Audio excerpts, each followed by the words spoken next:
All right, we're lucky and fortunate to have Chief Schlee here this morning, and also Officer Watt with us this morning. And they're going to share some things I think that are these things are very important to you. And the reason why we invited them to come is because you're transitioning. Welcome our two officers today.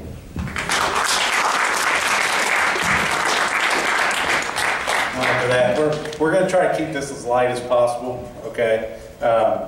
I'm Chief Schlee, Chuck Schlee.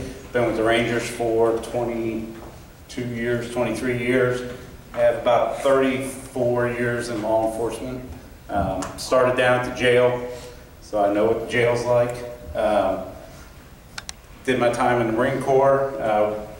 Carl Watts and myself were both Norwood boys back when Norwood was Norwood. And Carl's been on the Rangers for 15 years, started off in Laughlin. So we both came from places that we didn't start here in Indian Hill. And I know not all of you live up here and you live in different areas, but it's still pretty nice up here. I personally have, I've had 3 kids go through college. One at Purdue, OU, one at currently at Christ School of Nursing, and one at Ohio State. I also have a senior at Sycamore that'll be going off to college, who just turned 18. So I know where you guys are kind of at from a parent's point of view, and I also know from the law enforcement point of view.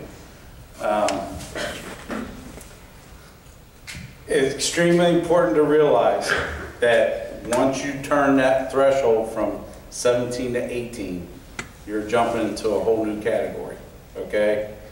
When you're 17 and you do something that we catch you for, okay, most of the time we're gonna call your parents first before we talk to you, interview you, anything like that. You might get a citation. You might have to go down to juvenile court. Juvenile court's gonna walk you through the system. You're gonna get yelled at by a magistrate. They're going to put you probably on some kind of community service, and you're out the door. And when you turn 18, that's sealed, and it kind of goes away, except for colleges. Okay? Now, when you turn 18, that all changes. Okay? And there's certain things I agree with, certain things I don't agree with. You're 18 years old. You can go to Afghanistan. You can go, you can vote, you can do all that, but you can't drink a beer, okay? You can't go to a bar and have a beer, okay? But if we catch you and you're 18 years old driving around DUI, or partying, or you get in a fight, or you do whatever, drugs, particularly drugs, you're going to be charged as an adult, okay? We no longer have to talk to your parents. Your parents are outside the loop. We don't have to discuss one word with them. You're an adult, okay? You're going to go through the regular court system, wherever that might be, wherever you attend college. Here it's down in Hamilton County, down at the Justice Center. You'll be sentenced as an adult, okay? And all that happens within like a month period. You go from being basically a kid to being an adult, okay? And all the court system and all the law enforcement, all they look at is to make sure you're 18 years old. Everybody get that? I mean, it's extremely important, because a lot of guys, like my daughter, she has no idea what the laws are, really. The drinking laws, what you can get in trouble for, what you can't get in trouble for, really doesn't have an idea.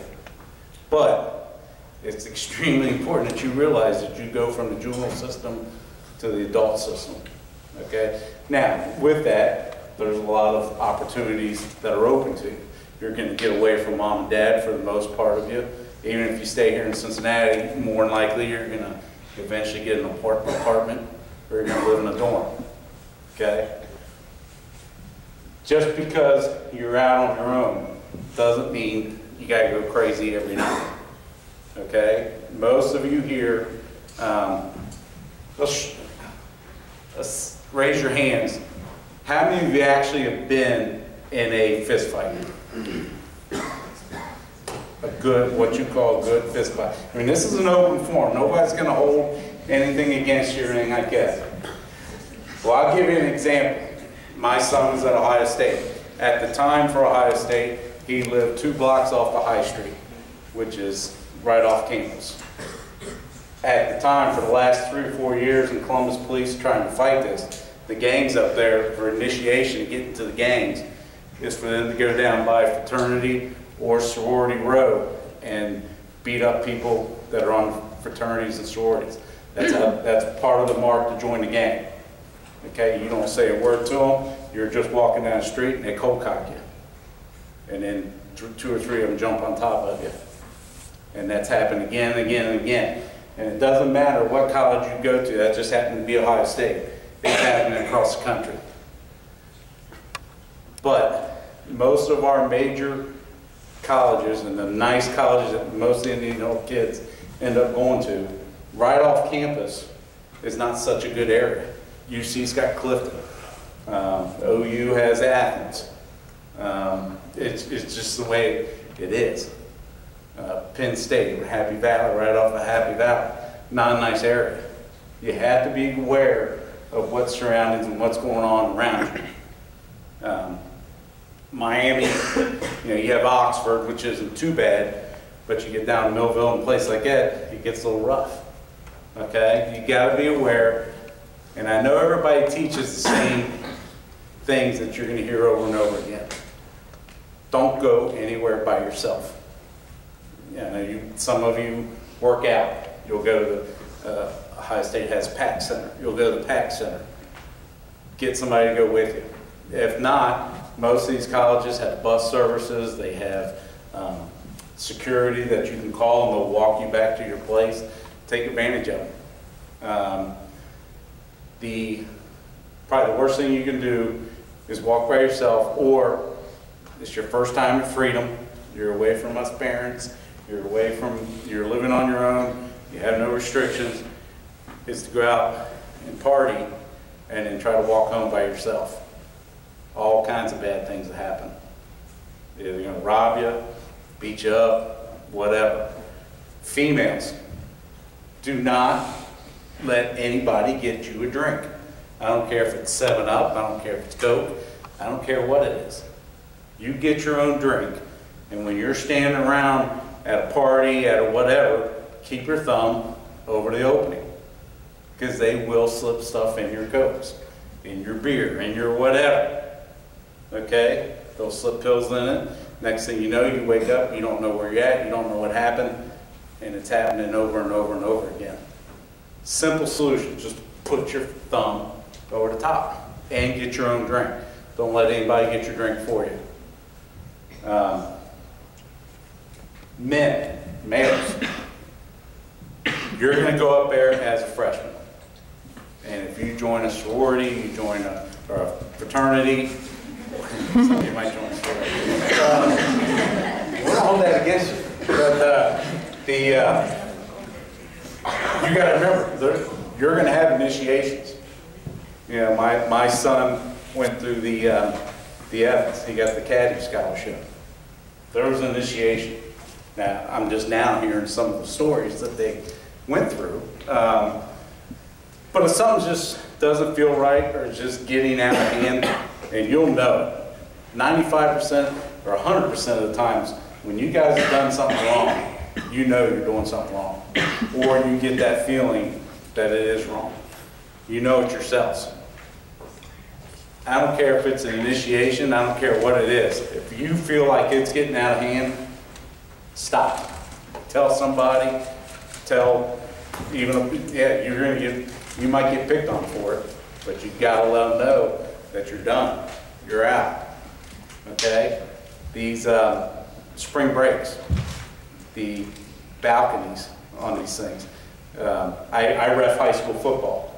One of the better kids that I've watched a few years back, a kid named James from St. X, big lineman, going to a big name college, everything else. He goes down, falls off the balcony, kills himself. Okay? It happens. You get in those big groups on these spring breaks or these college trips, or you go visit. The big thing is Ohio State kids go up and tailgate up in Michigan for the Ohio State-Michigan game. You're just asking for trouble. And it's going to find you, okay? Be smart about it. Don't put yourselves in situations that you get yourself in trouble, okay? Knives, brass knuckles, any of those type of things that you think you can carry, you can't, especially on campus grounds, okay? A couple of years back, the big thing up college, all the guys carry brass knuckles. They probably 95% of them don't even know how to use brass knuckles correctly, but they all carry them. Those are illegal, and particularly on campus. And you're going to be an adult, and guess what? You're going to be charged with that. And then you're going to get kicked out of school for that. And then try to find another school that's going to take you for bringing a weapon to class. What you've learned here as far as the school response plans, the ALICE plans, and the things like that, that carries over to college. One of the mass shootings was at Virginia Tech. Okay, just because you're going away from college doesn't mean that all the training you guys have got here goes away. Fight back. Don't line up against the wall like they did at Virginia Tech and just wait for the guy to come down the line. It's ridiculous. There was, what, 20-something kids in the classroom. You only had one shooter. Attack his ass. Do what you got to do to survive. You understand? You can't just stand there and lay against the wall anymore and let this happen. And you're adults now. You're getting away from mom and dad. You're getting away from as much fun as you guys like to make of the Rangers. You're getting away from the Rangers. You'll see in the future how we handle things and what you're going to get from other police departments. I grew up from a police family. My great-grandfather, Cincinnati cop. My dad was chief of Norwood. 3 brothers were on Norwood, one of them being chief. So I grew up in the environment. I got a nephew, 2 cousins. We all arrest the same people. Because they all say, how many of them are you? Because we keep on arresting the same people. So you'll realize when you get away from here, there's different types of policing. And what you can say and do to a cop here is going to be a lot different than Columbus PD, Athens PD, your smaller town PDs around the colleges. Because quite frankly, they deal with you guys every single year. Every single year, they get a whole new batch of freshmen coming in that want to go crazy because they're away from mom and dad. So you got to kind of put yourselves in their shoes. Every single year they're dealing with a whole new group of kids that want to go crazy. And after they've been on for 15, 16 years, they're tired of it. And I can tell you this, they're not going to put up with it. So you got to prepare yourself when you come face to face with one of those officers up there and you're in the wrong. Don't be a smart aleck to them, because they're not going to take it. I can tell you that. What's that? Right.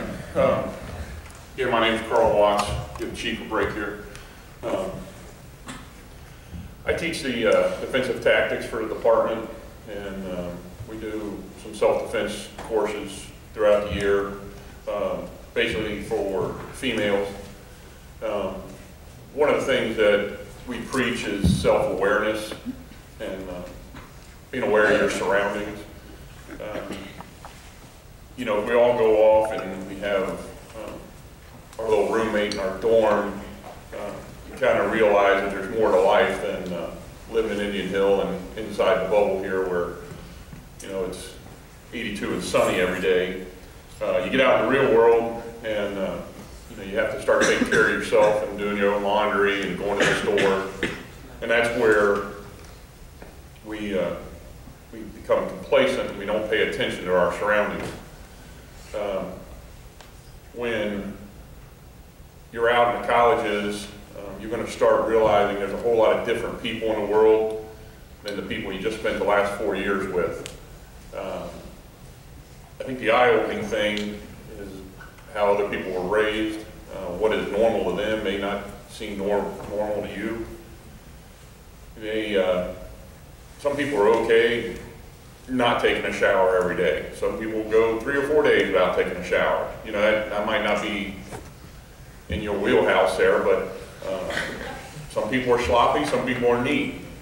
So some people don't have a problem hurting somebody else to get what they want. I know both my kids, one's graduated, one's in college. You know, there's a concern of the theft that goes on inside the colleges, and as a parent, you know, we spend a lot of money to send you guys there and buy all this good stuff, so, you know, you kind of have to take steps to protect it. That being said, it goes the same for yourself. You have to protect yourself. We are going to be in groups of people. We're going to go to parties. I'm not dumb enough to think that we're not going to have a drink. And some of the basic things of self-awareness is what the chief touched on, is just, you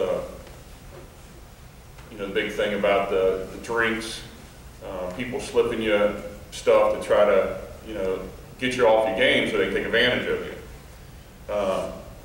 When I teach my self-defense classes, we talk about date rape. And no matter what we talk about or how much you prepare, that does not mean you're not going to be a victim of a crime. Date rape happens all over the campuses, and it's a big concern for the colleges to address. How do we prevent this? Is we educate the students on self-awareness. As I spoke of earlier, being aware of your surroundings, who is around you, if you have any new friends that you really don't know too much about, you just started hanging out, don't put yourself in a bad position by letting your guard down, by drinking. You know, we kind of lose our focus of what we wanted to accomplish just to have fun that night, or be out with some friends and loosen up a little bit. I get all that. But there again, I go back to all the bad people in the world, and there are people out there that, as soon as they see that, they will take advantage of you. They'll take what you got. They'll assault you. They'll steal your car. They'll do all kinds of things. That's what you have to be aware of as an adult. All these guys here, you know, there's some good-looking people here. There's also some ugly people here too. But you know, you guys are going to find yourself in a position. Yeah, you know what I thought about you, didn't you? You guys are going to find yourself in a position where it's going to be a bunch of guys, and someone's going to have an attitude, and a fight's going to break out. You know, we watch it on TV all the time, where everybody jumps in on this fight. You know, my advice, even to my own son, was to step back. Because you see it, you hear it, someone gets killed, you're part of it. And that legal system that you just now stepped into because you're 18 years old is really going to tear you down. If you get into a fight and someone does physically, seriously get hurt, there's a lot of legal ramifications that come with that. It's not about pride, guys. It's about removing yourself from a situation that's going to make your life miserable. If you watch any news, you'll hear this 18-year-old, this 19-year-old, and boom, they're in prison. You know, one little thing went wrong. We can't have you walking around paranoid, but we can't have you walking around prepared. When you find yourself in a situation walking through the dorms, something feels uneasy, you have that gut feeling, that's what you need to address. Just pay attention to your gut. If there's one female and 2 guys, ladies, don't put yourself in that position. If you have to go to the store, you can go later. Get a friend, come with you. I know all these things are small and they don't mean much, but if I'm a predator and I'm looking for my target, I'm going to find someone who's not paying attention, who's not aware, maybe got their headphones on, walking down the street with their head down. These are all the clues that I tell people in our classes that they need to be aware. Even if you're in a mall, you're an easy target. When you address people and you look them in the eye, there's a sense of, he knows I'm there, she knows I'm there. I'm looking for someone that's weak, that's not prepared for an altercation, because an altercation can be like within 3 seconds. I know either I've already hit you or I can control you. Size is a big part of this. Got a couple big guys here. Kind of like this? Yeah. I'm 6'8", I'm 285 pounds. And, you know, I'm a load. I work out all the time. I consider myself fit. I feel I can control a situation. I know how to fight. You know, we young people, we think we know how to fight, but there's guys out there that are skilled, a lot more skilled than I am. He's got military training, I don't. You know, I had street training, and you just learn different things. So as people grow up, they're exposed to different environments, and it may be normal for the guy you're sharing a drink with, he liked to fight, even in the MMA. You know, those guys just like to be beat on. I don't understand that, but so you never know who you're standing next to. So guys, you need to be aware of that.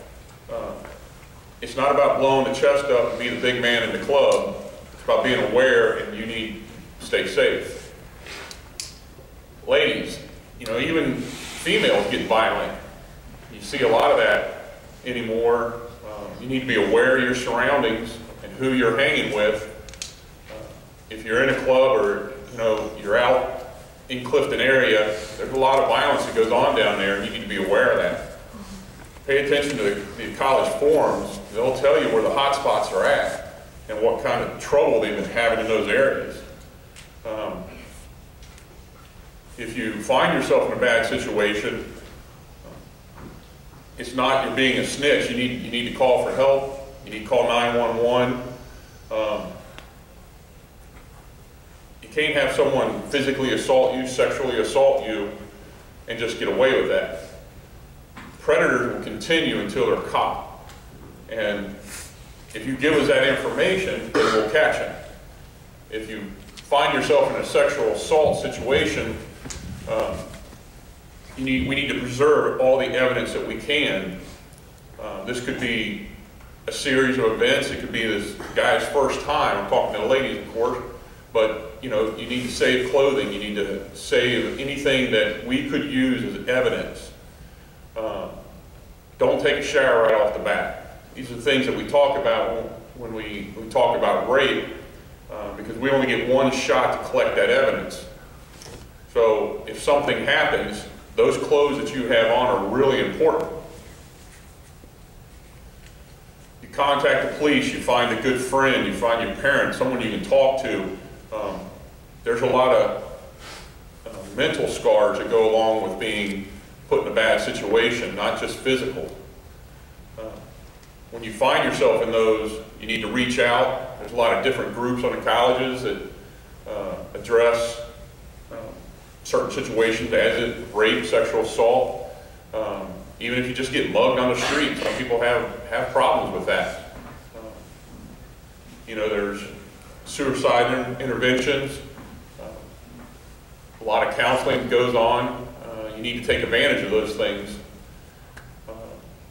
When you choose to resist an assault, you know, your risk of injury is going to go up.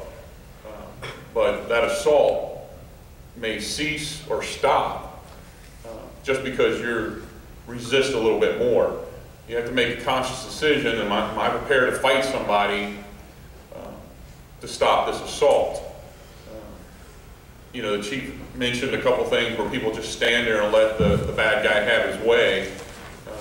You know, we're not like that. That's not our attitude. We'd much rather fight to the bitter end, I guess you say. But as females, you have to be prepared, or mentally prepared, to fight your way out of a situation, or you have to be okay with complying. As I told my own daughter, I would much rather her stick her thumb in the guy's eye socket instead of being sexually assaulted. And that's the way I train my classes, and I get the girls in uncomfortable positions and let them know that, you know, they can do these things, because if they don't, what the worst course is going to be is they're going to be raped. So you have to be prepared to fight your way out of that. Guys, you know, you're going to find yourself alone.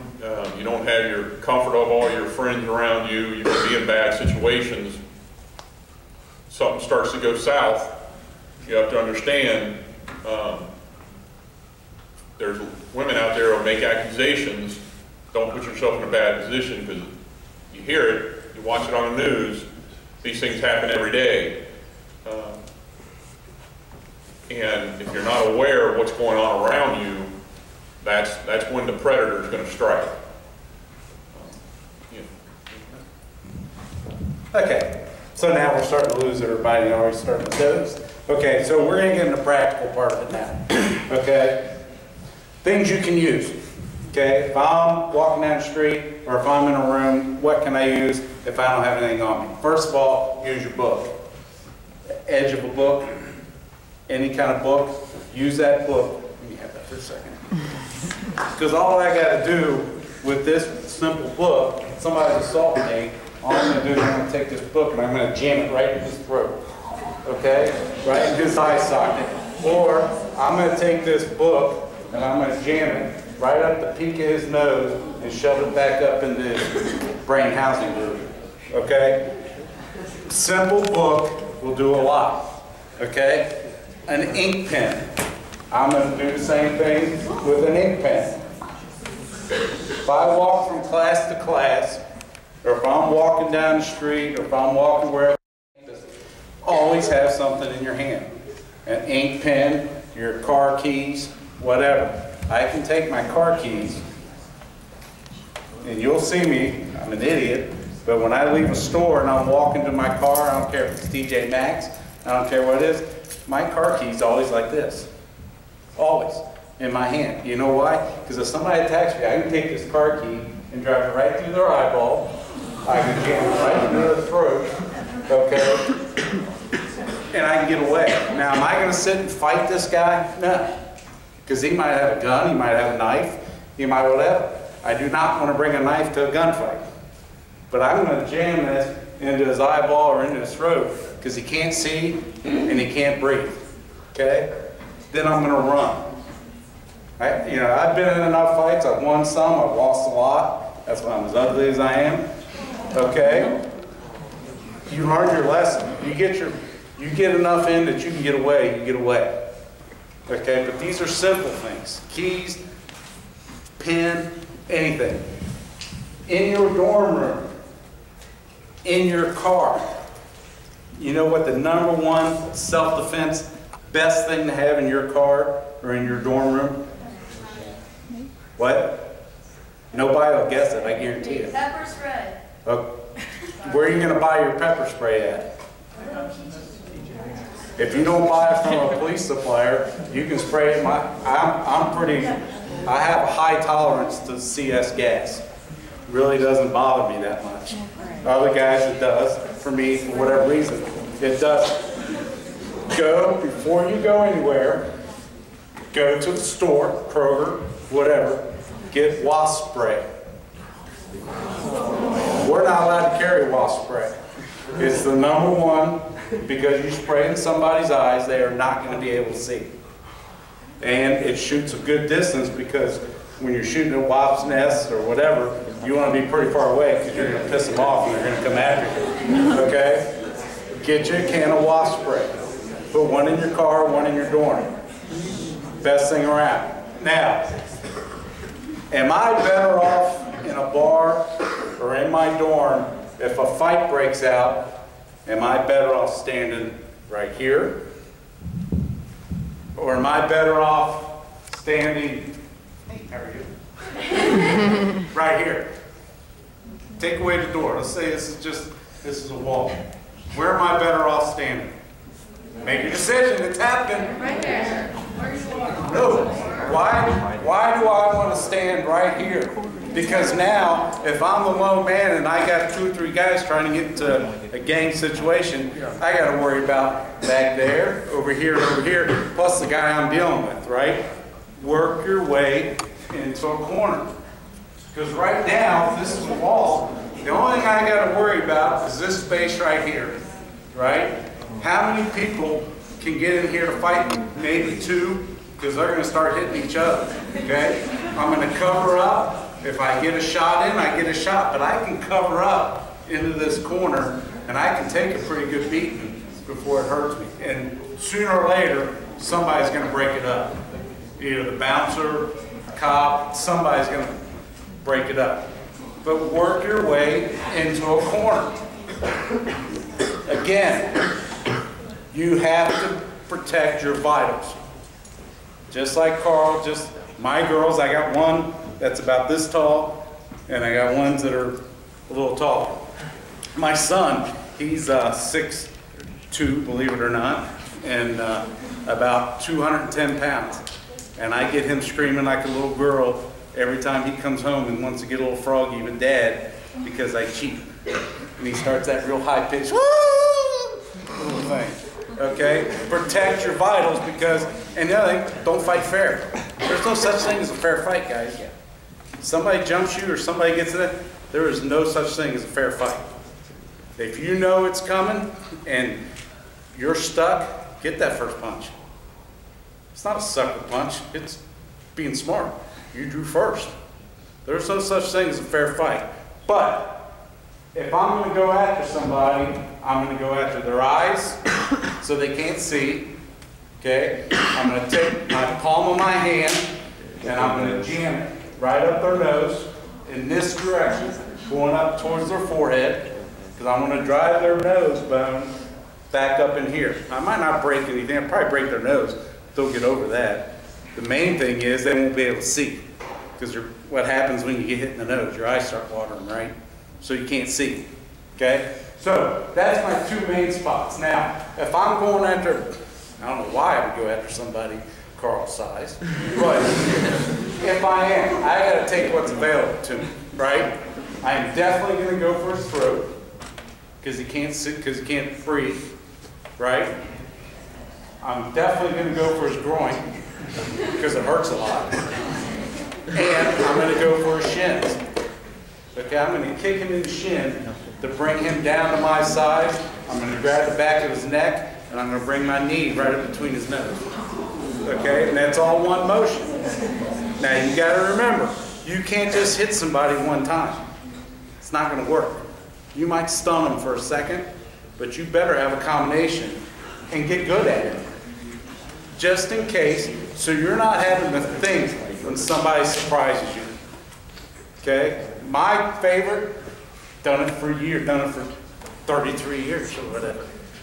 When I work the road, we carry asp, right? Those batons. My favorite thing on a big guy like this, I'd walk up, if I knew we were going to get in a fight, I'd bring that baton up. They'd bring their hands up because they think I'm going to hit them in the head or up in here, and I'd bring that baton right down on their shin. And again, when they bend over, I grab the back of their neck and I brought my knee up through their face. Okay? And that was the end of the fight. But whatever you're comfortable with, Carl said, teaches his son or his daughter to take a thumb and jab it in their eyes. That's a great move. Fantastic move. If it comes down to that, especially female, a guy's on top of you, or male, guys just beating you, or you think you're going to die, great move. Great move. Are you willing to do that, though? Not really. Because it's going to get gooey. I mean, it gets gooey. Okay? And how many people watch Game of Thrones? That's what it's like. Now, it went over a little overboard with them smashing his head open, but that's what it's like when you do that. It's much easier for especially females to go for the groin or to go for the throat. Okay? Because we're not here to teach you, we're not the WWF, we're not going to have you guys tap out. We're not looking for that. We're looking for something quick and you can get away. And then call cops, call whoever. But we're not looking for a 3 or 4 minute fight. You just don't want to get involved in those things. First of all, unless you work out a lot, you're not going to survive a 3 or 4 minute fight because you're going to be exhausted. Okay? You're going to be exhausted. So you hit quick and you get away. But you got to use what you got. Backpack. You got your backpack on. Swing that backpack around to your front. It's almost like having a vest on, guys. You got your laptop in there. You got whatever in there. When they start hitting you in the front, you're going to hurt their hands. Okay? Another thing. If I go to punch somebody, okay, and I got a closed fist, and I come in to punch Carl, and I miss, and I jump up in the air and hit his forehead. Guess what? I'm going to hurt my hand as much as I hurt his forehead. And then you're going to be fighting with one hand. Okay? Open hands, guys. Open hands. Eyes, throat, nose, open hands. Because all you're going to do is break your fingers. Okay? This is practical stuff. Stuff some of you thought of, some of you haven't. But these are the things you got to remember when you take these street survival classes and things like that. That's what it's all about. It's a basic, you're going to hit and you're going to run. There's no reason to stick around. You know what really hurts? And it's very simple. Take your heel and drive it into the top of your foot. Especially the girls that have just sandals on. If I took my heel and I drove it right here, it's going to hurt. It's going to hurt a lot. And they're probably going to bounce around on one foot for a little bit. And while they're bouncing around, I'm running. Okay, there's no reason to stick around. Because we're not trying to get into a full-fledged fight.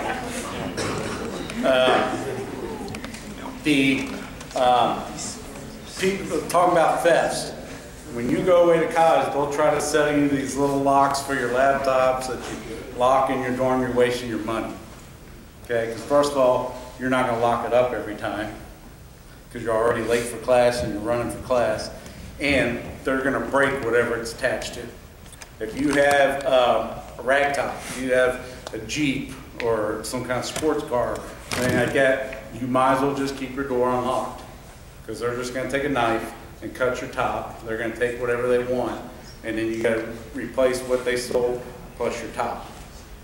Okay? And we're not trying to scare you here. We're just being practical. This is nothing that I don't teach I didn't tell my son and my daughter when they went off to college. Same thing. Because, guys, it's a violent world out there. And we're not trying to scare you. We're just trying to get you prepared. Because it's different. And like Carl said, what's normal for you guys is going to be a lot different than the people you're living with. Some of them growing up on the streets of Cincinnati, streets of Detroit, Chicago. They all come together in one place. So you got to be prepared. But you don't have to go out and spend a lot of money. You don't have to go out and buy this and buy that. Just simple things. A book, a pen, your keys, wasp spray. It's simple. Okay? You want to do a little chokehold? Just real quick. We're going to show you a couple of basic, if somebody grabs you. Okay? Because if you're in a big fight,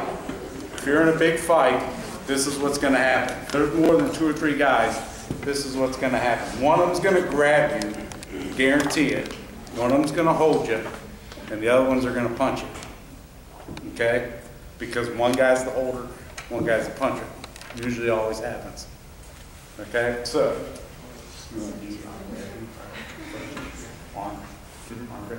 one, this is easy. Most of you guys should already know this. Okay? Somebody comes up and I just go to grab him, what's he gotta do? Go right towards, you always go towards the opening. Yeah, so on this move, it's a basic move in our self-defense. You always go towards the thumb, all right? So no matter when I go, if I'm going back this way, he has more meat in his hand, right? You go towards Because the I can finger. just come forward. But if I just rotate towards the thumb, I which is can't. our weakest part of our body, so when he grabs me, you just rotate away, all right? Pretty common stuff. So every time he grabs, rotate away. Well, the same thing is, you're standing at the bar, you rotate away, you come with the open palm, all right? Always have a second plan. Because when he does this, and if I do this big sweeping move to get away, what's he exposed? I step right inside here, and I got all this that I can go after. If I do this big sweeping move, it doesn't take a whole lot to break this move. I mean, he's a big guy, but I can't hold it. It doesn't take a That's the whole weakest lot. part of your body, and when I have my female self-defense class, that's what we work on.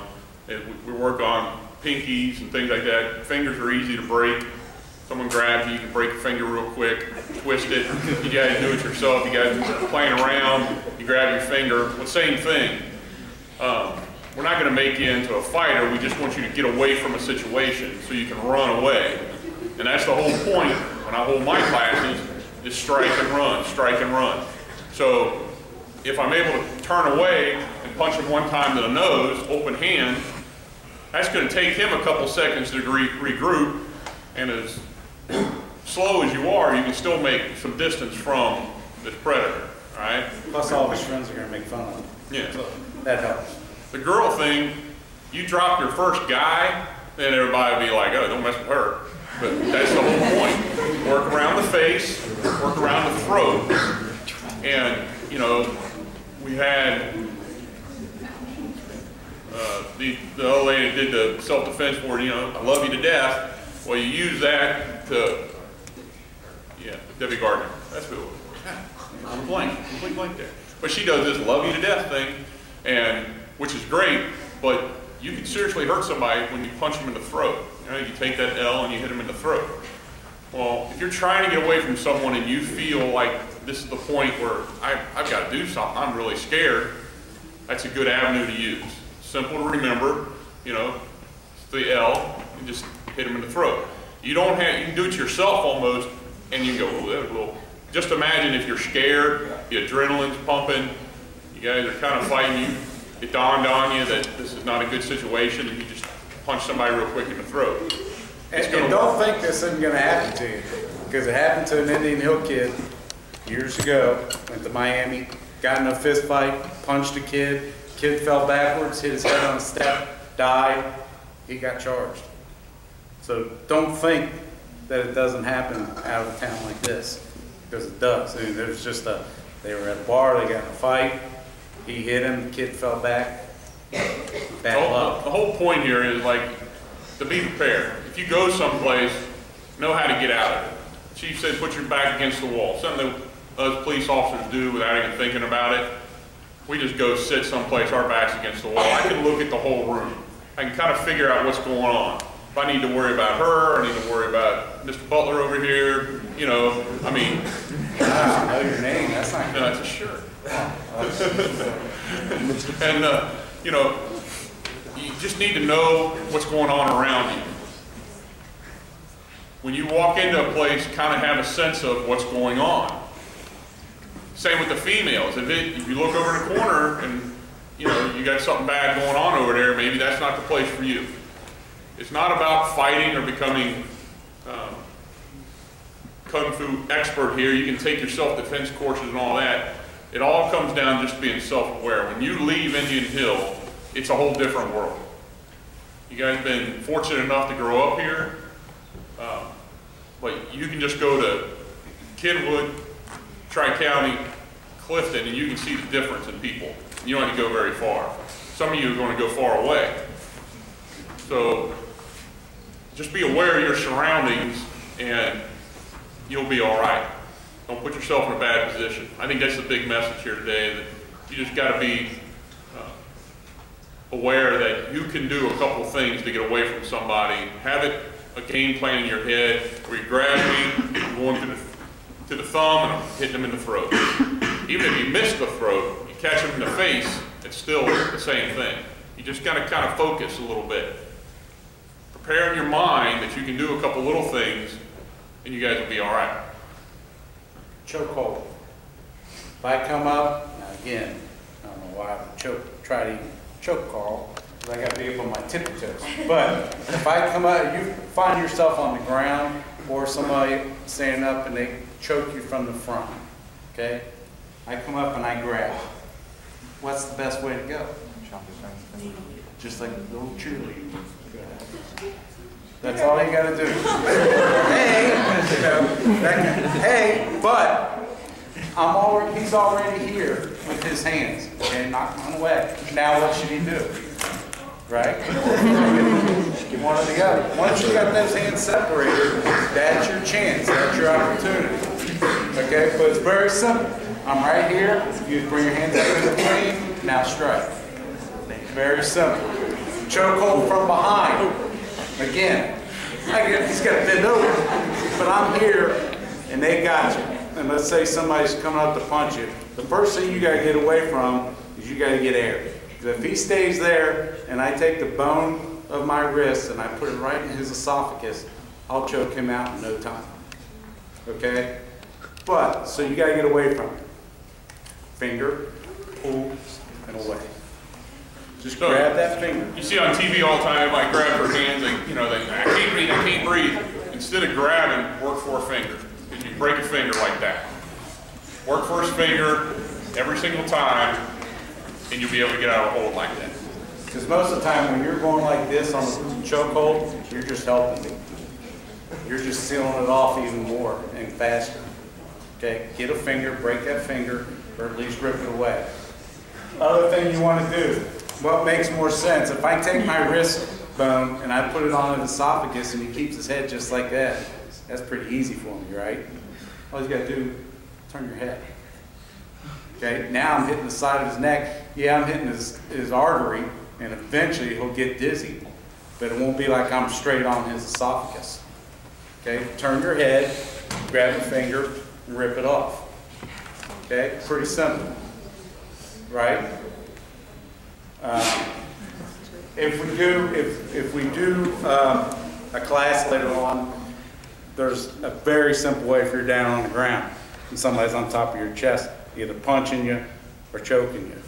All you gotta do is throw your hips forward. Okay, throw your hips forward and rotate, and it'll come right off.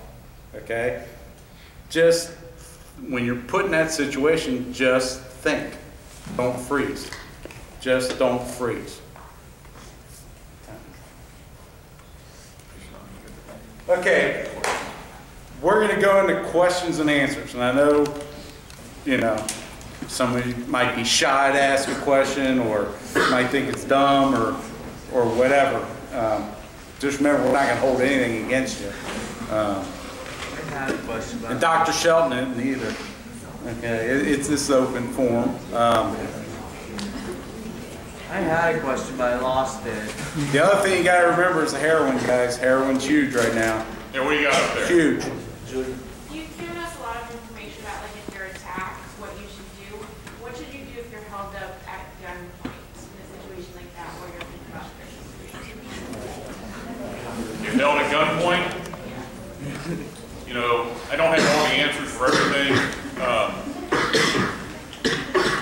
Comply is the easiest thing I can do. Look for your opening. Look for a chance to get away. It's like if someone's on your back. A lot of the females ask me, what do I do when a guy's laying on my back? That's a bad situation to be in. You just got to get out of it. Somehow you have to get him off your back, keep fighting, twisting and turning to get him off your back. If someone holds a gun to your face, do what they ask you to do and look for an opening. And if you only have one shot to the throat, that's what you try to take. It's like a knife and a gun. Everybody wants to know, how do I defend against that? There is no defense against that. That's a bad situation to be in. And you hope for the best. And, I'd much rather just kind of be shot than really be shot, Not a good way to say that. Cut a little, cut a lot, you're still cut. The other thing with females, do not get in a car with somebody. If they're trying to take you or whatever, do not get in a car. If there's absolutely anything that you can do, do not get in a car with anybody.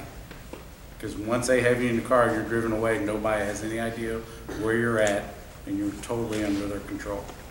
And usually, most of the time, bad things happen if you get in a car with somebody. You usually don't come back. Do whatever you gotta do not to get in the car. But with a gun, like you said, take a shot. Try to direct it in a different direction. But you're in a fight for your life at that point. There might, a lot of questions come up in our classes where, what kind of weapon should I carry? Anything that you carry, I'm going to take away from you and use it on you. If you decide to carry something, then you need to practice with it. Just having it in your purse or in your pocket does not mean you're going to use it the right way.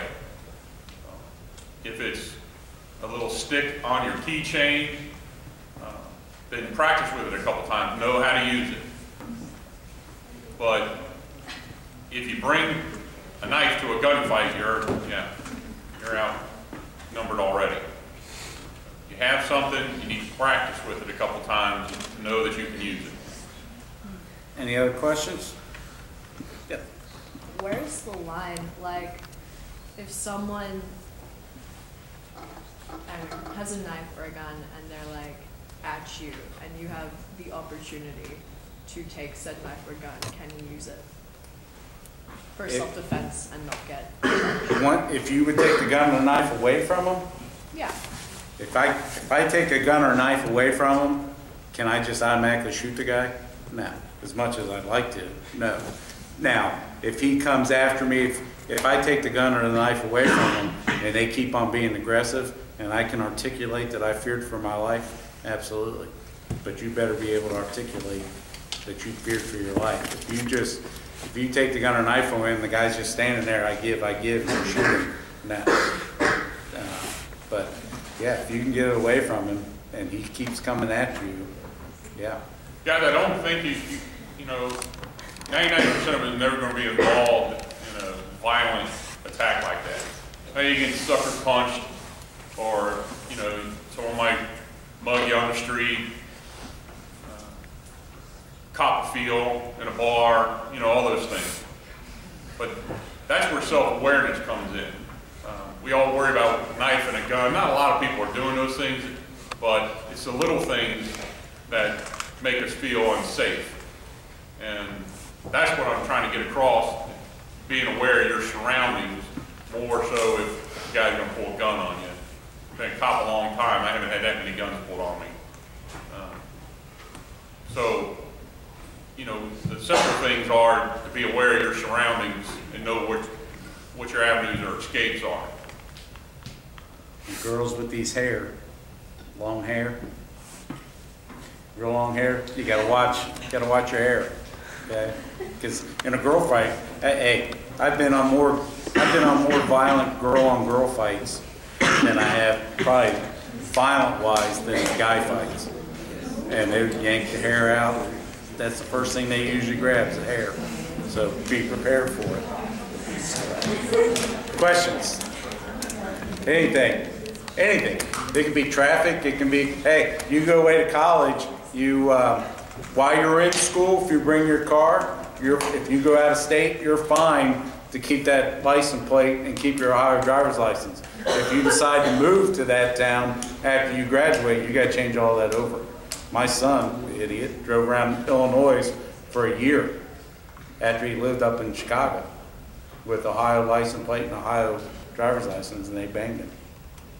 So, while you're in school, you're fine. After that, you're not. If you decide not to go to college and you move out of state, you got 30 days. Okay, that's it. 30 days to get your stuff changed over. Yes? What is the proper protocol if you get pulled over? Just because I think a lot of people don't understand the proper way to handle situations. There's not any miscommunication And there's two different ways. For us, being on the road as dark as it is out here, if it's at nighttime, I appreciate when a driver turns the overhead light on. I appreciate when a driver puts their hands up on the steering wheel. Because that's all we worry about. We worry about hands, and we worry, if we're looking for security, hands and hips. Because the gun bulges out, or they gotta have their hands to shoot a gun. So if you do those two things at night, that automatically lets the cop know that, you know, more than likely they're gonna be pretty decent. You'll get these attorneys, and I don't know how many people here, their dads are attorneys, they'll say, don't roll your window down. Just open it up a crack, just enough to get the driver's license out. Well, you can do that. I can guarantee you're not gonna get a break. But you can do that. But, you know, why start it off confrontational? It doesn't make sense. That never makes sense to us, to start off confrontational. Because most of the time we won't. Unless you're extreme, doing something really, really dumb, we don't start off confrontational. And I would say, hey, and I'm not gonna sit here and say every cop's the greatest cop in the world and we're all nice guys. Because just like any other profession, there's good cops and there's gonna be bad cops. There's gonna be good teachers, bad teachers. There's gonna be good doctors, bad doctors. So yeah, you might run into a guy that comes up and just automatically is a butthead. But I would say the majority of guys, as long as you're nice to them, they're gonna be nice to you. It's just, so protocol basically, now, you know, we usually come up, tell you what you did, give us our name, and we ask for your driver's license and registration. That's usually the beginning of it. And then the conversation kind of goes from there, but it's usually based upon what you say, not what we say. Okay? But like I said, not every cop out there is a good cop. So, you know, if you run into one of those situations where it's just the guy's just, you felt like you were wrong or being wrong, you weren't speeding, you didn't run a red light, you didn't do whatever, you know what? Hate to say this, but that's what they have court for. The cop's not going to sit there and argue. If he pulls you over and he's dead set on giving you a ticket, you know what, guys? He's not going to argue that court case out there on the street. And there's no sense of getting into that situation. Okay, take it to court. Everybody has a day in court. Okay, and state your case and see what the judge says. Believe it or not, we don't hold it personal. If somebody comes to court, comes to mayor's court, comes to whatever, and we lose that court case, you know what? We lost it. You gave a better presentation than we did. We don't hold it personal. A lot of people, especially the high school kids, they think that we follow certain kids around. And some parents think that we're picking on certain kids. That's far from it. We have better things to do, to be honest with you. It's just their son or daughter are dumb enough to be at the place that we always show up and they get caught. That's it. We don't hold any, and I'll say this.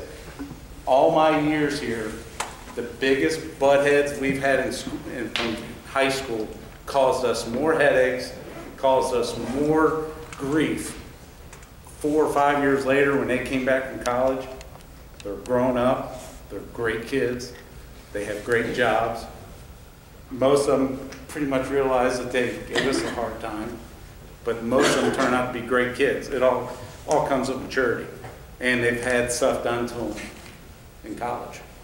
So, but that's pretty much the protocol. Hey Chief, if I'm in an apartment, sharing an apartment with a group of guys, and we got a little weed in our apartment, somebody finds the weed in the apartment, who's going to be the one that gets in trouble? All of them. You got to realize that if your dorm mate or whatever's doing drugs, weed, and don't think just because Colorado and a couple of the states weed's legal, okay? I'm not going to get into that debate. Ohio, it's not yet. I think it's coming, but it's not yet. And everybody in that dorm's in trouble. If you're in a car, if somebody doesn't cough up to whose the weed is, it's who's operating that car, or who the car comes back to. okay? And just remember, anytime that we find weed in the car, and like that, we're gonna tow your car. And if it's not your car, if it's your parents' car, then they gotta come all the way up to the place to get it out of the tow shop. And they gotta pay the bill. Right now, for a police call, it's what, $175 for a tow. Okay? Kind of silly, but that's the way it is. But you're right. I mean, if you're in a situation where there's any dope around, you're all gonna be held accountable. Here's the bad thing about weed. Y'all gonna be 18 years old, you get caught with some weed, you get a ticket. All right, you're gonna go apply for that job, and they're gonna say, you ever been arrested for drugs? And you're gonna have to say yes. All right? That's the way that works. So, don't do no weed, and you won't have that problem. And I can tell you that I've had teachers apply for the job. I wanted to hire them. And when we get to, have you been arrested or whatever, and then there's a police report, whatever, I can't hire them. And this could have happened when they were 18 years old. I can't hire them. And they're 27, 28 years old, maybe taught somewhere else, but I couldn't hire them. So seriously think about what you do when you're doing it, because if you get caught, some people won't even look at you if you check that box that I've been arrested or whatever the charge may be, because you always try to explain your way out of it. But if the rule is for that company, we do not hire individuals who have been charged with misdemeanor, whatever it may be. How bad would that suck if you're 18 years old and you had a baggie of weed and you have a chance to come work for Indian Hill High School to teach 10 years later, and they kick you out in the process just because you got arrested for weed. And you can forget about it if you want to be a doctor, a lawyer, any profession like that, you can forget about it. And I know you guys have preached about this, Facebook, Twitter, whatever it is. I don't even know what's out there now. But hire places to do backgrounds on you. And they're better than you are. I guarantee it. They're IT people and they make big bucks just to do backgrounds on you. So if you put something on there, you show yourself hitting bong, doing this, doing that, even if you didn't get arrested with dope, if they have something on you, guess what? And those instant pictures and all that stuff, everybody goes away in 30 seconds and this and that. They don't. Because I'm not that good at IT and I can go back and find those pictures. And if you ever apply for FBI, CIA, any of those federal government jobs, just want you to know, they come back and look for your high school records. I'm dead serious. They call us, and sometimes they send an individual. When I was at Sycamore, we would get people to come to the school to look at the kids' records. If they got referrals, character, and all they're doing is seeing if they lied anywhere along the process.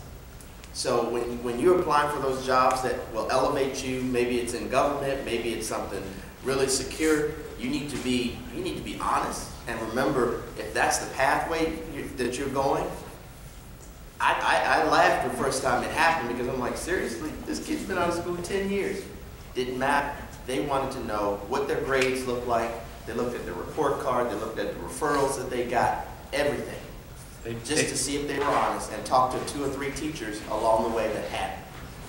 And I'll tell you how bad, I was in the Marine Corps back in 1980, which is a long, long time ago. When I went for my Force Recon team, they went back and talked to my grade school teachers. Grade school. Because when I came back on leave and I ran into a couple of them, they were all asked, what the hell did you do? Because they were going back, and that's just in the Marine Corps. That's not FBI, CIA, whatever. So, just think about what you're doing. Everybody's gonna make a mistake. Everybody. I still make them every day. You're gonna make a mistake. Just don't make that mistake ruin the rest of your life. And we're not here to preach to you. We're just here to give you facts. That's the way it is. And I know you hear from your parents about Facebook and this and that, but that's just the way it is. And those pictures don't go away, guys. Like I said, I'm 53 years old, so I'm not really up on all the new IT stuff. But even I can find that stuff. And So it's pretty simple.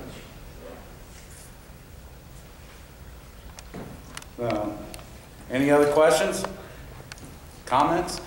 Just by a show of hands, how many, we'll start with females, would be interested in some type of self-defense class? Not a throw them around, bang them around, whatever, just basic stuff. Okay. How many males? Oh, you guys are tough guys, huh? Okay, yeah. Okay. Well, just remember, I always thought I was pretty tough. Grew up, you know, there's a Reading guy. We're both Norwood guys. I always thought I was pretty tough. There's always somebody tougher. Always. I don't care who you are, how bad you are, there's always somebody tougher. Or might know something that you don't know. Okay?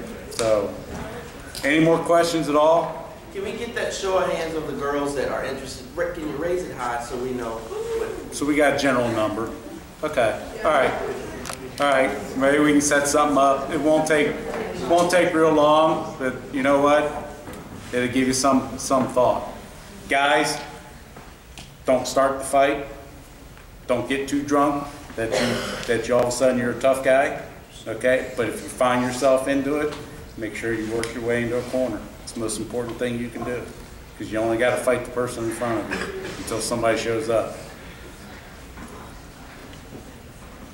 Everybody got that? No more questions? Man, it's an easy crowd. Thank you. That's it.